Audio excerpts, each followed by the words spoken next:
Hey everyone, Steven here from Board Game Weekenders. Hoping you're enjoying the summer spectacular. Today we're going to take a look at my top 10 dexterity games. I figure it's summer, people are active and moving around and having a good time, so let's take a look. Alright, my number 10 game is Flick of Faith. This comes from Awaken Realms Light in this kind of longish, weirdish box. And it comes inside with this play mat that you're going to be playing on. And essentially, each of the players is going to be around the board, and you're going to be flicking these discs from these clouds to try to land on the different islands on the neoprene mat board. And you're trying to basically, it's almost like an area control dexterity game where you're putting these kind of temples out on the board, and it kind of blocks the shot.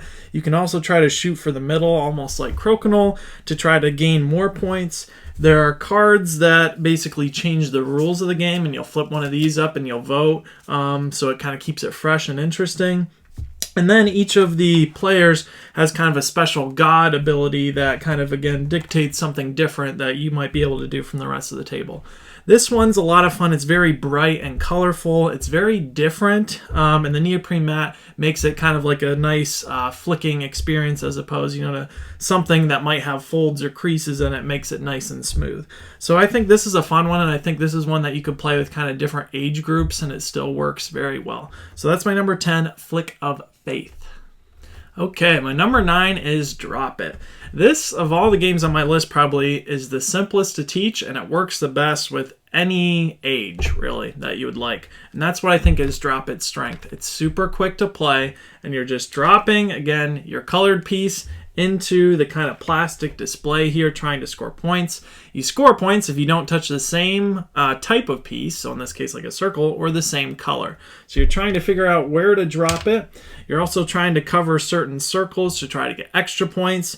There are different things on the cardboard cutouts surrounding it, and if it touches that, it doesn't score points. So there's some gamery things in this simple dexterity game, but we've just had a blast playing this. This has come out in a lot of different situations to make it super flexible to play a lot. Again, it's super easy to teach, and this is a great gift, I think, and it's a really cheap price point. So I can't recommend this one enough. This is a really nice, solid, again, family dexterity game. So that is my number 9, Drop It. Alrighty, on to number 8, which is Throw Burrito.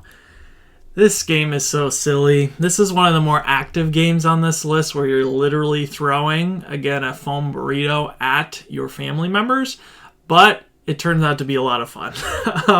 So this one, you're essentially picking and passing these cards almost like spoons when you're trying to get different sets of cards. And essentially you're trying to score points by laying these crazy creatures. Again, it's from the same people who make Exploding Kittens. But sometimes different sets of cards that will come up that make you duel with someone. So you get to pick someone and you turn back to back, and then you again chuck the burrito and try to hit them. And then we have a war and brawl where it's a little bit more chaotic with people running around. This game's a little bit more specific, but in the right situation, I think it can be a ton of fun at different parties and things. You have to have some space to move around. You could even play this outside. It would probably work really well. But there's just something so memorable about this experience and playing this game. So again, it could handle very mixed ages. Just know that, again, if you whip these things, you can do some damage. My number 7 is Mars Open Tabletop Golf. If you've ever wanted to play like mini golf, the game at your home, except you're flicking these little card golf balls around your house, this can be a ton of fun. This is one of the more customizable games on my list. As the game comes with different pieces like sand traps and obstacles and mountains, you can actually use boxes and anything you find in your house to basically make these golf holes that you'll flick the cards to try to make it into the hole in the lowest amount of strokes. You can pull the different pieces and put them around. You can do some really cool trick shots and things with these golf balls and spin them and do all kinds of things. But this one, again, is pretty simple to play. Again, any age range. You'll see that's kind of a common theme on my list for most of these. But this is just another hit, and this is just a great fun one to mess around with, do trick shots. But still, you can play like 9 holes with your family and have a good time flicking around the table and see who gets the lowest score. We've had a lot of fun with this one. So that's, again, my number 7, Mars Open Tabletop Golf. All right, my number 6 is the kind of cooperative team building dexterity stacking game, Team 3. Now, in this game, there's going to be 3 different roles, hence Team 3. One person is going to be able to see the structure that their team is going to have to build, and they're going to have to rotate and try to get the person to pick up the pieces in order to build the structure. Another person is going to be able to speak and give the directions to the player that's building, but they can't see the card. So they're trying to look at the, again, symbols and kind of different things that the other person is trying to guide them to get the right pieces in the right place. And then finally you have the builder that has their eyes totally closed, just randomly trying to say, yes, put that piece and put it here, and you're trying to listen to put the pieces in the right spot on this structure. This, I think, is best when you have both versions and you kind of go against one another. But this is another specific one where you really need the best experience, I think, is with 6 people, where you have 3 people on one team, 3 people on another team working together. There are 3 different levels of cards. So usually we do level 1, 2, and 3 and do best out of 3. And it gets super kind of creative and intense and competitive in a fun way. And this one works well, I think, if you kind of have balanced teams too. If one team is really good at doing this kind of team building thing, it could run a little awry and the other team might get a little bit frustrated. So that's something to think about too. But with the right group, I think this is a ton of fun and a blast. And one of probably my favorite stacking dexterity game as those go. So this is kind of a unique one on the list, but I think it's one that a lot of people could check out, and I think that you really could enjoy it, again, even if it's more of an activity than an actual game and competition. And that is Team 3. Alrighty, my number 5 dexterity game is Ice Cool, or Ice Cool 2. They're pretty much the same game. But in this dexterity game, you have these cool little penguin plastic pieces that have kind of a marble on the inside that you're going to be flicking around these kind of nesting boxes. In the original game, you're trying to catch one of the players. It's kind of a one versus many game where one of the penguins is going to be the catcher that's trying to catch the kids out of class, and they're kind of the hall monitor. So they're trying to hit the penguins, and then they would kind of get fish cards that give you different, again, points throughout the game. The other players are trying to running around and not get caught by flicking through doorways, and then they would take the associated fish in different doorways that they're trying to go through around the map. Now, when you combine these two, you can do a cool race mode where you're trying to just reach the finish line by going through a certain path and collecting fish along the way. So there's a lot of kind of different ways to play this game. Again, this one is a great one where you can have a lot of people around the table. It's just fun flicking these penguins around. Again, you can do little trick shots and things. And this one is just a blast, and I think just the nesting box feature, and it's just so unique from any other dexterity game out there. So this, again, is one that I would highly recommend, Ice Cool. Alrighty, everyone, on to my number 4, which is Karm. This is a big one, guys. So this is almost like a parlor game, really. But this big kind of wooden board, and you can get various different versions of this, cheaper and more expensive or premium. But essentially, this is almost like pool, but like a flicking game where instead of a cue ball, you have this little striker that you're going to put along the kind of ring when you shoot. You can play this with 2 players or with 4, wherever you want to be at one of the sides of the table.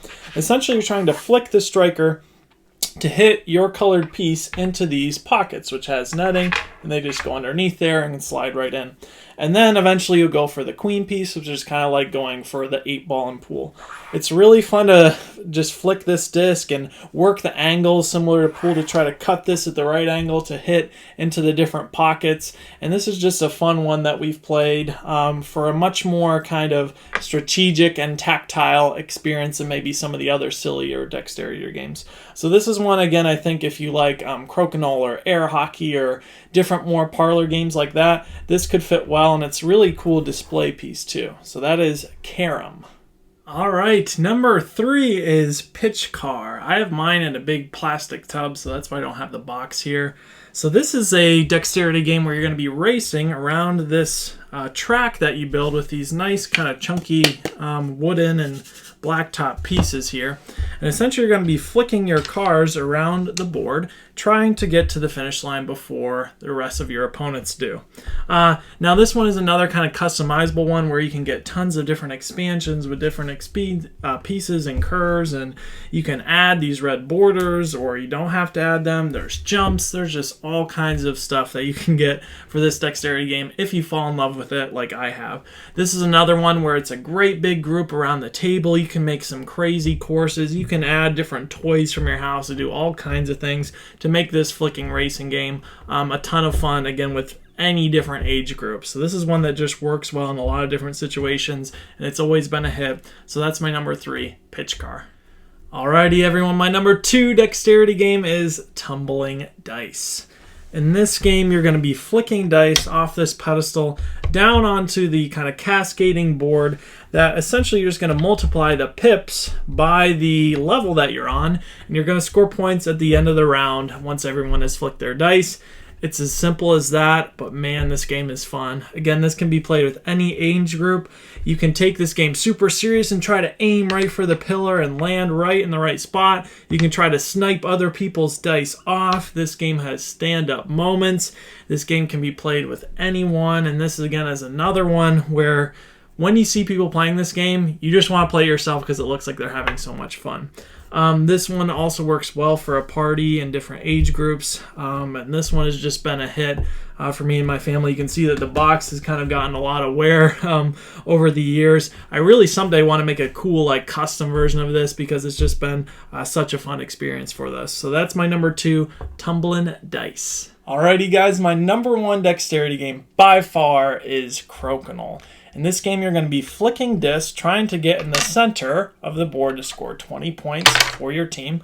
But the unique thing about this game is when you are shooting your piece from this outside ring, I have to hit a piece of the opponent's color if I can, if they have a piece on there. So I always have to find these different angles to shoot around the pegs and try to bank off and end up in the middle. And you end up with all these crazy kind of trick shots and strategic shots like pool or some of the other parlor games that I mentioned earlier. This game, you can get, again, a very expensive luxury version. You can get a cheaper starter version. I highly recommend, I know it's a big investment, but if you can either try this game or give this game as a gift, or it's just a real good heirloom piece. We've been playing it a ton. I don't see it going anywhere, and this thing is going to last because it's built so well and the quality's so nice. So pick, again, you can get different colored discs. You can kind of customize this game any way that you'd like, but I think it is so worth it because I think this is just the best dexterity game. It's so pure simple, but just playing it is a ton of fun. You can play it again those super strategic ways where it's almost like a sport, but also you can just have 4 people sitting around having a good time, having casual conversation while having a nice game around the table. So that's Crocodile, guys. That's my number 1 dexterity game. Thank you so much for watching. Again, I'm Steven from Board Game Weekenders. Until next time, we'll see ya.